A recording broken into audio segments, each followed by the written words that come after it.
Let's discuss an important concept from economics, the Laffer curve.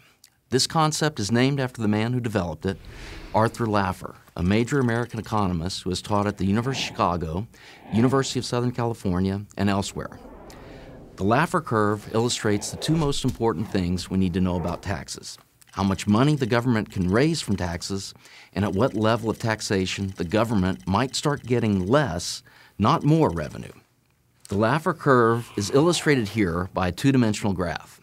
The horizontal line is the tax rate that the government chooses, and the vertical line is the revenue that the government receives from that tax rate. First, because 0 times any number is 0, if the tax rate is 0, then the government receives 0 revenue. Accordingly, 0, 0 is our first point on the curve. Now suppose the government chooses a very small tax rate, say 1%.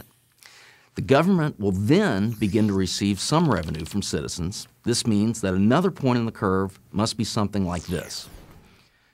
Now suppose the government charges a 2% tax rate. Then everyone would agree that it will receive even more revenue, which means that another point in the curve must be something like this.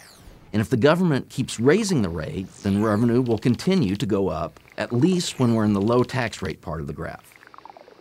This means that if we fill in the curve, it has an upward slope, at least when we're in the low tax rate part of the graph.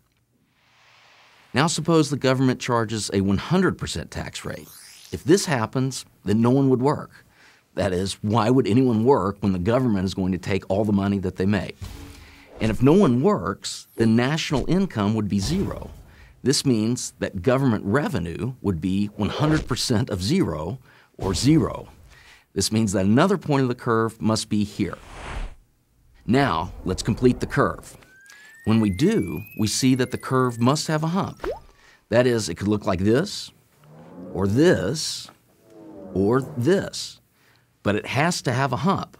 This is simply because the revenue line has to go up in the low tax rate part of the graph, and it has to start going down to reach the point we drew at the 100% tax rate. But if the curve slopes downward, it implies something remarkable, something that few of those who push for higher and higher taxes want to admit. It means that when tax rates are high, if you make them higher, you'll actually bring in less revenue to the government. This has in fact occurred in practice. For instance, during the Great Depression, when Congress passed the Hawley-Smoot tariff bill, although the bill raised taxes on imported goods, the revenue that came from those taxes actually decreased. A more recent example occurred in the early 1980s. After President Reagan and Congress drastically reduced the tax rates on the rich, the tax revenue that came from the rich actually increased. All economists, even the most left-wing ones, agree that the true Laffer curve, the one that reflects real life, has a hump. Now, therefore, the curve has a downward sloping part, meaning at some point, tax revenues start going down when you increase rates. So where then do economists disagree? They disagree about exactly where the hump occurs. When I took my first economics class in 1984 at Stanford University, the textbook said that the hump occurs somewhere around the 70% tax rate. But apparently, I was taught something wrong. New evidence from an unexpected source suggests that the hump occurs at a much lower tax rate, something around 33%. That source is a study by Christina Romer and her husband David Romer. Both are economics professors at the University of California, Berkeley. Christina Romer was the chairman of President Barack Obama's Council of Economic Advisors.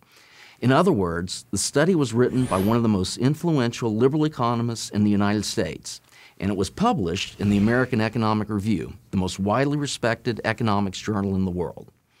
The study examined how national income responds to tax rates.